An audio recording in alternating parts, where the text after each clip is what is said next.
When looking for the king of podcasts, you're at the wrong channel. Looking for good ideas for life? You are far from good hands. If you think the listener is always right, you are far from the right place. Hosted by a Northeasterner by birth, a rebel by choice. If you want a host that floats between love and madness, then play on and listen to Crazy Train Radio. What up? Excuse me while I whip this out. Oh, gnarly! Say what again? Say what again? I dare you. I double dare you, motherfucker. Say what one more goddamn time. I knew it. I'm surrounded by assholes. And good evening, friends!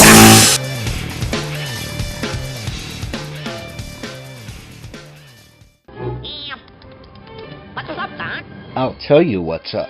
Based out of Atlantic City, New Jersey, Geek Time Entertainment runs exclusively along with different events in the area to strategize with their partners who will benefit with increased exposure and patron traffic. Oh, gnarly!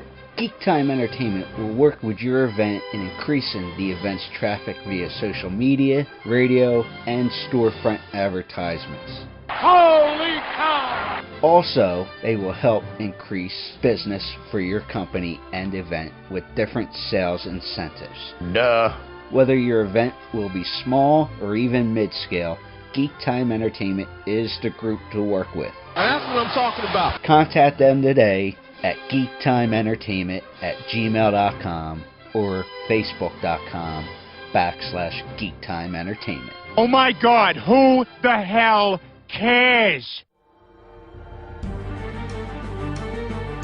Hey, this is the Otis Crane from AMC's Walking Dead. You might know me as Big Tiny, and you're listening to Crazy Train Radio.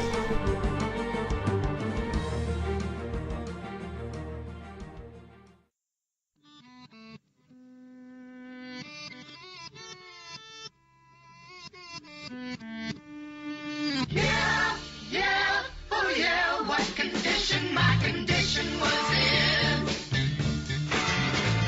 I woke up this morning with the sun down, shining in. Well, folks, she was a point guard coming out of Sayersville. Oh, wait, that's the wrong person. But yes, she is coming out of Sayersville War Memorial High School. We won't say the year because she's still 29 years old. Marilyn. Oh, see, I got her chuckling already. Here we go. Marilyn Ghigliotti. She is best known, I think, on a wide scale from Clerks as Veronica. But she's done other projects throughout the years. But she's also very well respected as a makeup artist for both film and TV and doing stuff as well as. Marilyn, how are you? I'm great, thank you. Yeah. She's calling in from the West Coast, and we're doing this on Skype. Skype, you need to give us a sponsorship because we tend to keep using you a lot lately. Well, yeah, a lot of podcasts. Yeah, well, it's funny because we've dealt with people, from England and West Coast like yourself, and it seems to be a lot more convenient besides doing the traditional telephone, which is great as well. Oh, I find that doing it via Skype is a little crisper sound than the cell phone because not everybody has a great cell phone. And the funny thing is, it's like when I was back in Jersey recently and visiting my daughter, her husband called her on her phone. They both have iPhones. And I was listening to him talk, and it was just so clear. I'm like, is this what it really sounds like? I mean, I have my Android, and I like my Android, but it's never sounded clear like that. So do you feel like you need to make the advance based on what you heard with your daughter's conversation? You know what? I have to hear other people's iPhones and see how it sounds when, I can't just go off of obviously, I don't know if you saw, we were just talking before we started officially taping. We ran into each other down at Florida SuperCon, and I got the old school This thing's probably looks like it's about 15 years old, but hey, it works. BlackBerry, like it's not one of those super fancy, Blackberries where I can do this, that, and the other, like the iPhones and all. But I look at it this way: it makes phone calls, it texts. I'm happy. I don't need, to spend. Yeah, well, not everybody needs a smartphone, unfortunately, in this business or businesses that I have, as far as in the entertainment business and hair and makeup and all that. I need to have a smartphone because I need to be able to see my emails and see photos and all that kind of stuff. So. Yeah, because it was funny. I let Marilyn know that I was stuck in traffic and all, and I was trying to check my email. I have 2 different email accounts for the show, which is funny. The one comes up great, but the other one I want to, again, that Northeast personality of me coming out wanting to strangle people because it's a hassle, but but it is what it is. But anyway, yeah. So I guess the first tone of business here is it's known out there about Clerks 3. What can you tell us so far on it? Have you seen any kind of script or at least an idea for a script, or what do you know, or what can you publicly say? The only thing that I actually know is that I'm in it. And that Jason, Kevin, obviously, and obviously Brian and Jeff, but also, gosh, I don't remember his real name, but who played Eli. Is it Eli? Yeah. Elias. And Rosario Dawson is back. That's all I know, really. It's and only because of what I've seen on the internet, information-wise and stuff like that. But I have not gotten to see a script. And unfortunately, Brian is under a non-disclosure agreement, so he can't even tell me what he knows. Anything. Well, exactly. Well, let me ask you this then: you signed your deal and gotten a non-disclosure, all that fun stuff yet? No, I haven't gotten any kind of contract, nothing. Only the confirmation that I'm in it. Well, that's a good thing. Did that come from Kevin, I guess? To say you were throwing you in here? Or? Well, funny story. I mean, it did, sort of, but the thing is, when he was writing his script, and as soon as he started doing that, whenever I would go to the conventions, people would ask me, it's like if I was going to be in it or not, and I said I didn't know. I would hope so, and through the whole process of him writing it, and then he was also doing a tour of Jade and Silent Bob, a cartoon movie, with Jason, and they were doing Q&As with that, and along one of those, someone had asked who was going to be in it, and who was coming back, and so he did mention me, and somebody had mentioned it to me, and I asked them to send me the podcast so that I can listen to it and get confirmation in that respect, but the only way for me to touch base with Kevin at the time was via Facebook messaging, because I didn't have I don't have any contact information for him otherwise, and that's about a month later I received a response to that, because I can only imagine the email messages or any kind of Facebook messages that he gets, because he has so many Facebook friends and all that, but he did finally confirm that I was in it. But it was just a few sentences that he wrote me back to kind of confirm that. Well, let me ask you this, because obviously we had mentioned about the Florida Con and all that. And you had mentioned to me in person, excuse me, you mentioned about the podcast that they did live. You guys were all involved in, because yourself, Brian, Kevin was down there, Kevin did his live podcast down there. How would you say that went? Oh, great! It was a lot of fun and very entertaining. And it's the Q&A panel that we had as well. when it was just Jason, Brian, Joey Lauren Adams, and myself, I would have to say that's the biggest Q&A panel that I've ever attended.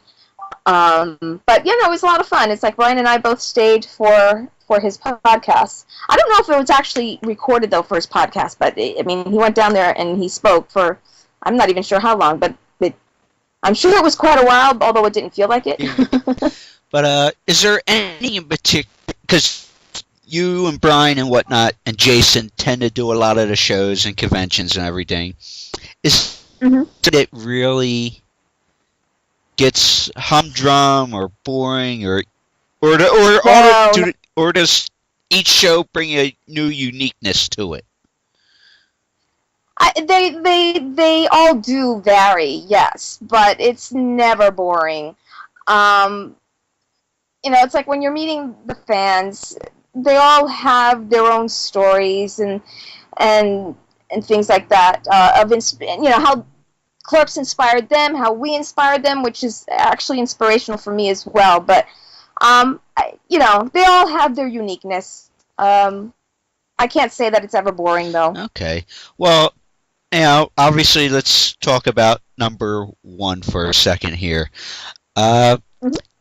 If I read right, because we know everything on the internet is true. Oh, sure. Yeah, yes. Was it true that you actually went for Kim in Chasing Amy and was also not comfortable for parts of that role, but that ended up leading to Clerks? No, Clerks was shot first. Oh, remember? True. I'm getting everything mixed up date-wise here, so.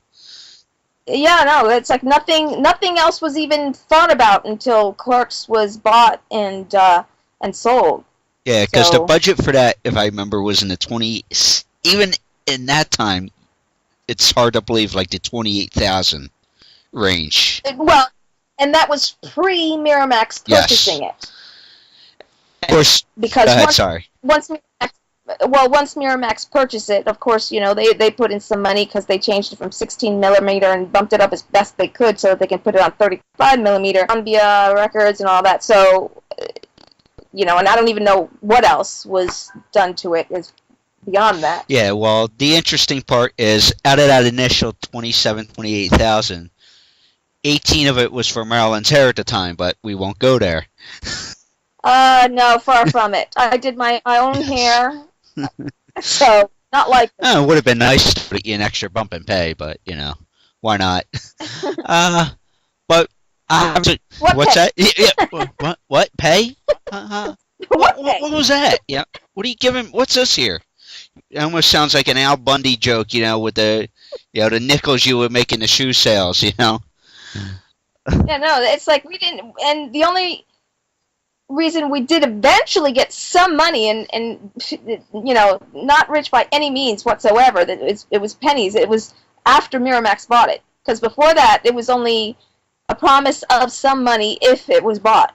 So there was no pay. Yeah, but obviously it did extremely also, well. I'm sorry to interrupt you, but also there are no residuals. Yeah. Looking back at that, speaking of that, we're, 20, between 20 and 25 years later, and 21 yes. years later. 21 years from release and 22 from filming. Yes, but looking back, because hindsight's 20/20 here.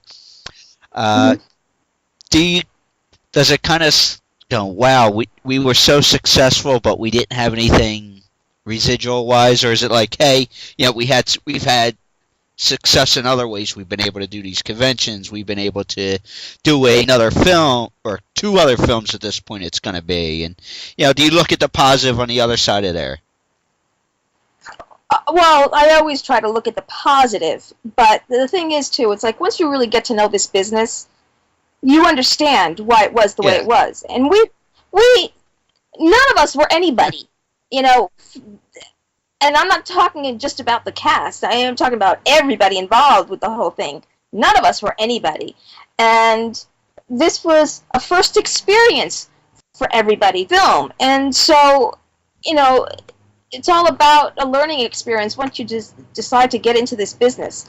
Nobody, unless you're in this business, can understand that regular corporate business does not work in the same way with the entertainment business. It's just because someone says to me, and you know, every actor will get this all the time, oh, you should do commercials, oh, you should do this, oh, you should do that. It's not that easy. We have to go in and audition. We have to be invited to go into audition. We have to be submitted by our agents and managers. We have to try to get those agents and managers to be able to submit us to those projects to be able to go in and be an audition. So it's not an easy thing. And so you have to love this to be able to do it at all. In a sense, you know, individually, you are your own, almost like an LLC or your own little corporation. Would you agree with that statement?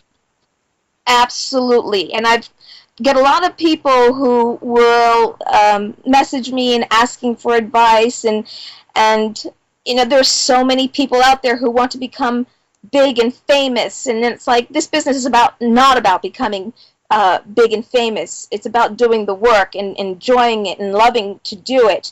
And if that's the reason to get into this business, it's not the right reason. And anybody who's going to college, and to be honest, I don't personally feel you need to go to college if you want to be an actor, because you can get tons of great acting coaches out there who are teaching that don't cost $30,000 the way college will. But if people choose to go to college, I always tell them, if you want to do anything in this business, take marketing classes, because that's what you're going to be doing 90% of the time anyway, is marketing yourself. Yeah, exactly. And it's interesting that you brought up the business side, and you got to love the art of it. But yeah, I'm trying to think of his name. I'm having a brain fart of it right now. But I have any of those. No one. No problem. It was interesting that the gentleman I spoke with, anyway, he brought up about that, you know, I would say, I think the number he referenced was, for those who are within the Screen Actors Guild, only 1% of those actors, and there's, like you said, so many people, it was 1% that actually make a livable wage. Yeah. And, you know, think about that. It's pretty low. I mean, I don't know what the exact numbers are, but yeah, it's low. Yeah, it's very low. So, you know, you gotta, like you said, you gotta love doing what you do to make it work. Yeah, and for me, it's not about becoming big and famous and rich. In fact, if anything, the thought of becoming big and famous is one thing that I feel has probably kept me in a position where I'm still struggling to become a working actor and make a living as a working actor, because the fame scared me, to be honest. I was afraid of having paparazzi constantly lurking around corners, and the having no privacy and all that kind of stuff. So that scared me. It took me a while to kind of get over that, because the one thing about fear, it's like, and I coined this little term for myself, is, am I more afraid to succeed or to not succeed in what I want to do in my life? So, or to never have tried. And so that put it in perspective for me. It's like, don't be afraid of what might happen. Just enjoy and be have more fear of the fact that it's like, if I don't try and I don't give it what I want, that's where I have more fear about. That's who it was. Doug Bradley mentioned that stat to me. But speaking of what you were just talking about there, as far as the privacy and everything else like that, do you think it allowed you to be not being, say, as famous as, say, a Tom Cruise or a, you know, Nicole Kidman or what, you know, like that upper echelon of fame? Did that allow you to be more comfortable that paparazzi weren't involved with when you were raising your daughter, or just things going through your life there? It's not, that a celebrity list or anything like that, because you don't have to necessarily be an A-lister to be hounded by the paparazzi. True. But, but the loss of anonymity was a scary thing. And when, let's face it, it's like everything in this world is all about energy. And so whatever energy it is that you're actually putting out, that's the energy that you're going to get. And so being that I was afraid of that, that's the energy that was being put out. And so that would, I feel, kind of sabotage me. Okay. Well, because you've been acting and everything else for 20 plus years and all, along with your other career in the hair and makeup, which we'll get to in a second. Do you think you would be more accepting to a wider spread of fame or anything like that because you're a little older, a little wiser, just where you're at in your life now? Definitely. I know a lot more now, although I don't know everything. Wait. I mean, what most women do, though, but, No, not necessarily. I mean, if you were to truthfully find out what it is that, that when someone is saying it's like, oh, I know it all, but it's all relative. It's all, depending upon what's going on there. But, I mean, there's still a lot of this business that I don't know, but I am not afraid of challenges now, let's just say. I know a little bit more to be able to speak for myself and know whether something is right or not, or whether I want to do it or not, and not for fear, but because I just feel it's not right. Okay. Well, speaking of that, is there anything in particular in the entertainment business that you would like to try? Say it like a professional bucket list there. You gotta give me an example. Would you be interested in maybe directing or producing or writing or anything like another part of the business? Yeah. Well, I mean, one thing that I'd really like to get into now is directing, or producing, or directing and producing. As far as writing, I think maybe if I had a writing but for me to sit down alone, honestly, it's hard for me to sit down for an extended period of time and kind of do things anyway that would involve something like sitting down and writing. I think I'm too busy of a person, and I'm just so used to that busyness that it's hard to sit down and be quiet. Also, my mind just doesn't shut up either. Almost like it, not to say or be a psychiatrist or Dr. Phil here, but an ADHD kind of thing. You're so used to go. But that's not the same thing. ADHD is more of someone who has, I don't know how to explain it, but it's an issue within themselves. I've been working since I was old enough to work, and especially once I began my acting career, along with a day job or day jobs, it's a constant constant survival, and so it's hard to stop. Well, I can't play this over the air, obviously, but I just got a text from Kevin Smith. He said he would be your writing partner, so we'll have to talk off air about that one. I doubt that. No. Yeah, he's another one who's got a lot on his plate, so no. Oh yeah. So, well, what with the day jobs there, what made you decide to do makeup and hair and go that route? Well, that's what I did before I became an actor. I was working in a salon back in Jersey. So basically, once I moved out here to California, I ran across a friend of mine that I knew back east who was an actress at that time, and we did murder mystery theaters together. And she's out here as a very successful hair and makeup artist, owning her own salon in the industry as well, doing many, many celebrities.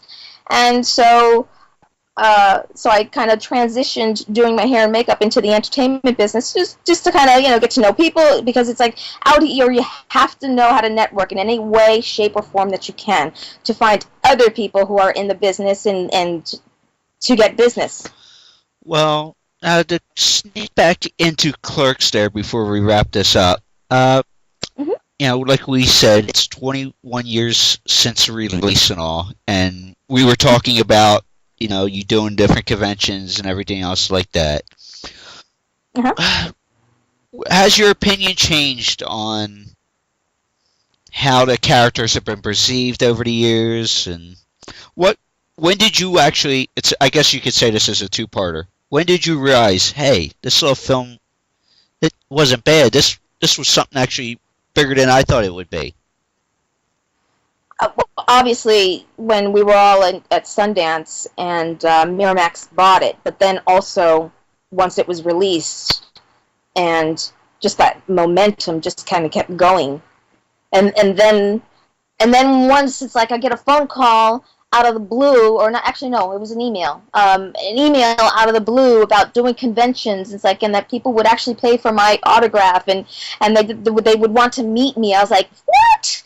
So did you think it was some sort of prank or something at first?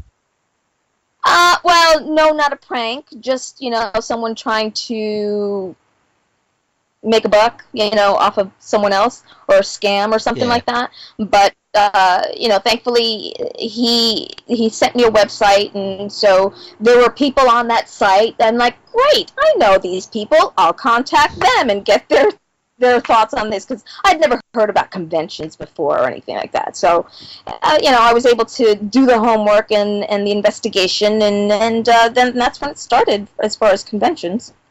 What would you say you do often, or yearly, would you say? Oh my gosh, I don't know, because I've had a year that I didn't do any, and then I've had a year where I've probably done 7, 8, 9. I don't know. I don't know. Yeah, like you said, you're always so go. But what's your upcoming schedule look like as far as any kind of filming or conventions, or what's going on coming up for you in your distant future? Well, the weekend of the 22nd, I have a one-day convention in Michigan, and that's called MegaCon. And then the last weekend of the month, I have a convention out in Ventura, here in California, called Ventura Comic-Con. And other than that, nothing scheduled for the rest of the year. I'm trying to get some scheduled. I have a couple of films that are kind of in a development pre-production stage. Some of them for quite a while, and some of them just kind of starting.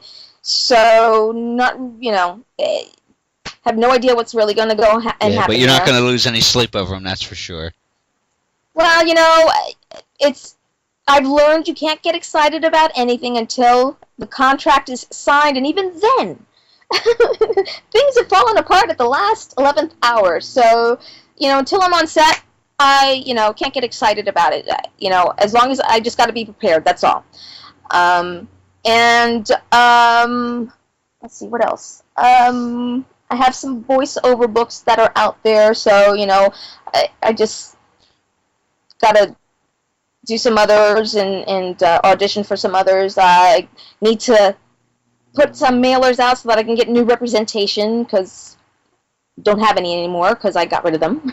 But, that's about it. Well, if the fans want to reach out to you, because obviously, and no psychos, please.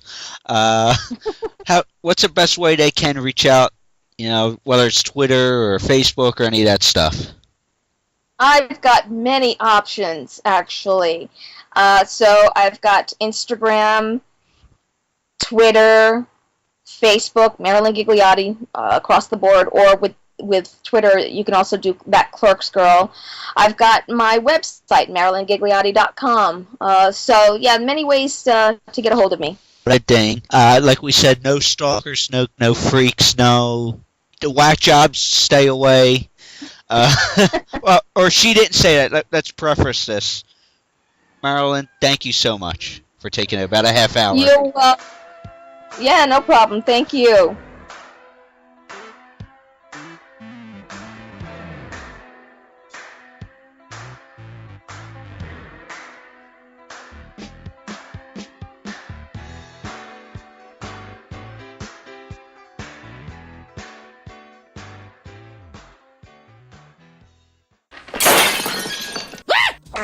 With over 30 years of experience and a superb reputation for being a detail-oriented company, Lacey Cleaning has some of the highest work standards in the cleaning business. That's the fact, yeah!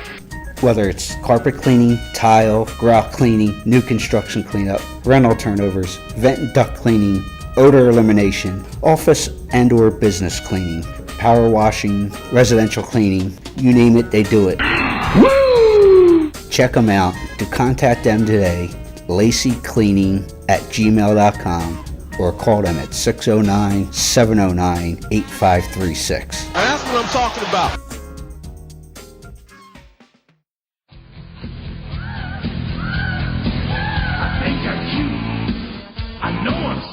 Hey, this is Shawn Michaels, and you are listening to Crazy Train Radio. I said, chill.